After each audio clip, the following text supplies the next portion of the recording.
wisely, second. Alright, hello and welcome. This is the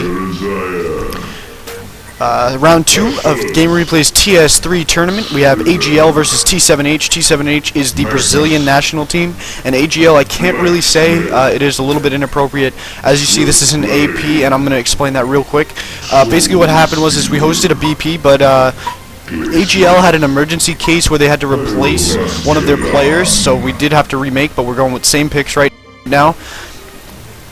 I'm going to run through bands real quick. We had a Cursed band, Tempest band, Plague Rider, Hellbringer band, Demented Shaman band, and the 6th band was... who's the 6th band? I'm not sure, but those are the 5... no, I said Plague Rider. Ophelia, okay, Ophelia was the 6th band. Okay, so real quick, we have picks here for T7H. We have Slither, Magmus, Jeraziah, Forsaken Archer, and Pestilence. And for the Legion, we have Blacksmith, Swiftblade, Soulstealer, Pyromancer, and Glacius. We'll get you some lane distribution. We have Glacius getting Chick, Pyromancer on the wards. I'll talk about the teams real quick here. AGL looking to go with the strong lanes and always kind of keep the lane up, get early map control, as they do have Blacksmith and Pyromancer in a lane, which is strong because it is a double stun lane, as well as magic armor reduction, so that will increase Pyromancer's stun as well as his nuke, as well as Blacksmith's nuke as well, his nuke stun. Soulstealer in the mid, obviously when he gets to that level 4 Demon Hand, he can just take out creep waves one shot, no problem. And down bottom we have Glacius and Swiftblade. So Glacius looking to get a hold, which he did get first, and then Swiftblade's just going to look to spin stun him. Spin kind of own him. He does 80 magic damage per second, and Glacius does 70 magic damage a second, so that's a lot of damage early on, especially for some of these softer heroes such as Slither. Slither Pestilence down bottom for T7H. They do have the slow and the stun, so it is a stronger lane. And in the mid we have Jeraziah, which is interesting enough, but we might see first blood up here as Pyromancer starting to take a lot of hits. One more and he's out of the game already. He's using his health pot early on, sort of regenerating some HP, but Magmus doesn't have mana for his stun. Turning around now. Forsaken Archer missing the hold. Pyromancer stuns. Blacksmith starting to do a toll. Now they're turning the tides here. Forsaken Archer goes down instead. Blacksmith with the Bloodlust kill. So very nice job there by AGL turning that first blood around and in their favor. Like I said, double stun lane just gives them the ability to kind of just tear through teams like that, and they did a very nice job kind of keeping them away. And down bottom we might see another Bloodlust here. T7H goes down to the Swiftblade Glacius combo. So Legion up 2-0 already. 56 seconds in on that. Timestamp that. And it doesn't look like Jeraziah is faring much better in the mid right now, as he is starting to take some beatings. Oh, that is very unlucky. Pestilence timing out, so he does go down very early on. That I hate it when that happens, but there's really nothing you can do, and I don't really blame AGL for getting that gank, because I don't know, I think the response time between the servers is just too slow to wait for that. It is rough. I mean, you're starting out 2-0 already with a DC is very, very rough, and Forsaken Archer and Pestilence going down. Those are your two kind of carries. Slither's sort of a semi-carry, but he is also a pusher, so that's kind of what makes him the better part of this lineup, is that's their biggest pusher. Forsaken Archer as well as a pusher, so we'll keep an eye on that. But Jeraziah did get the illusion rune first, but it does look like he's taking a beating. I mean, his illusions are taking a beating for the most part. But he is there, and he's looking to just survive this Soulstealer.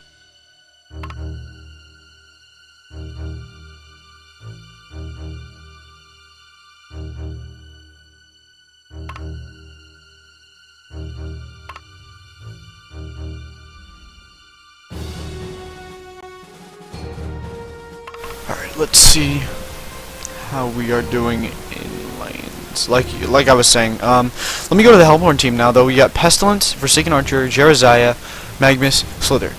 A lot of AoE capacity, that's what I see right there. Pestilence has the AoE crowd control nuke he can initiate. On top of that, we have Forsaken Archer, who has her hold, which is AoE, mini AoE, and then her piercing arrows, which are AoE.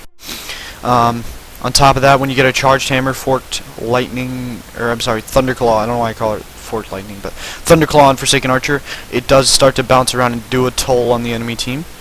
Jeraziah, obviously, physical immunity overall, and which will prevent against Swiftblade for the most part, unless he gets a Harken's Blade later on, which would be a little bit shaky, but regardless, that will give them immunity against Swiftblade.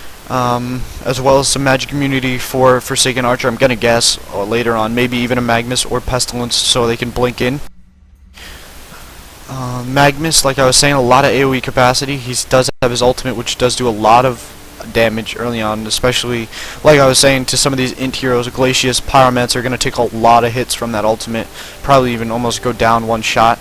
And then Slither to kind of clean it up. I mean, maybe he might even be the initiation if he gets the Assassin Shroud, which would probably be a little bit more beneficial for a few reasons. If he runs in, throws his ultimate, it's going to start clocking away damage on these heroes. Then Magnus can instantaneously follow up, which it'll do so much damage per second. I don't really know how to say it, but 36 damage per second at level 1, plus if you get the ulti stick, it's 58 damage per second at level 1, which for a hero with only 530 HP, 511 HP, they're not going to last very long. So if they can get some ultimates off early on,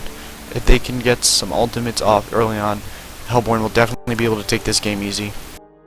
And it looks like we're going to get a resume here finally. Alright, let's see if the Hellborn can turn it around now.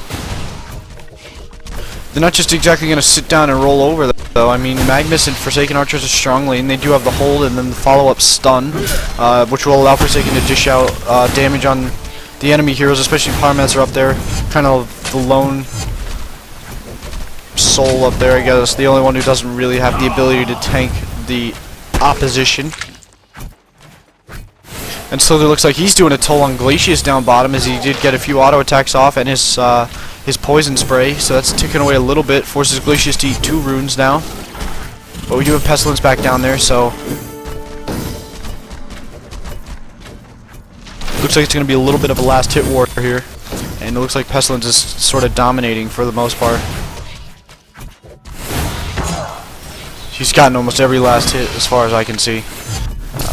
But let's pay in mid. I want to see how Jarzai does in the mid here and what he does to survive this Soul Stealer. He does have his heal, so I'm kind of surprised that he got Runes of Blight and health potions as opposed to a mana pot, where he could just run up the hill, heal himself, and then run back in. I would have just gone with Runes of Blight and then maybe two Clarity potions, so he could just heal himself and then just kind of move on. But we have a regeneration rune up top right now, and the Legion will have sight. But let's go up top real quick. Blacksmith could be in a bit of trouble here. Okay, so FA pulls off instead of shooting her hold. But Magnus did get the stun across, and Blacksmith is down to half HP, starting to eat his first tree. And Glacius does get his aura, so they'll get some extra mana regen. But let's go bottom real quick, where Glacius could be in trouble, but so is Slither at the same time. But now it looks like Glacius is the one to see, and he's going to go down easy. Double kill down bottom for T7H, so they're tying it up now 2-2, coming back from their DCs, their lag, and their early first blood kill. Evening up the gold a little bit, but the first blood does grant that much more gold, so they're down a little bit. Only 3 minutes in though, so it's not that big of a difference here, but that will give Pestilence and Slither the level advantage in that bottom lane, I do believe. As a level 2 Swift Blade and a level 2 Glacius against a level 3 and 4, or a level 3 Pestilence, level 4 Slither. So they'll be able to do that much more damage, and it looks like Jarzai is doing pretty good in the mid. He just got 2 last hits there, but he did burn out his regen items. As we see, he's picking up a bottle now. And it looks like there's that double stun lane getting another kill top on Magnus, and Forsaken Archer trying to run here. Blacksmith stuns. Pyromancer stun. Follow-up wave for the kill.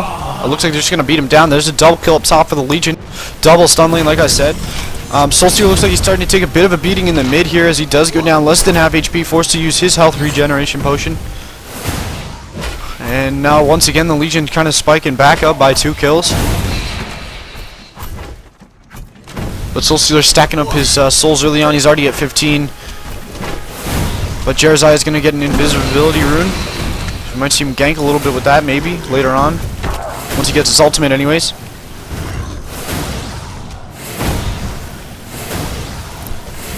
And let's just pan top really quickly here. Pyromancer looks like he's trying to get some range harassment. Blacksmith needs to sit back and just kind of watch, because he can't get up and close there. Skeleton's Tower and Magnus all there will do quite a bit of damage. And I think T7H needs to get back up on the offensive in that lane. And just, they can't let him walk all over them.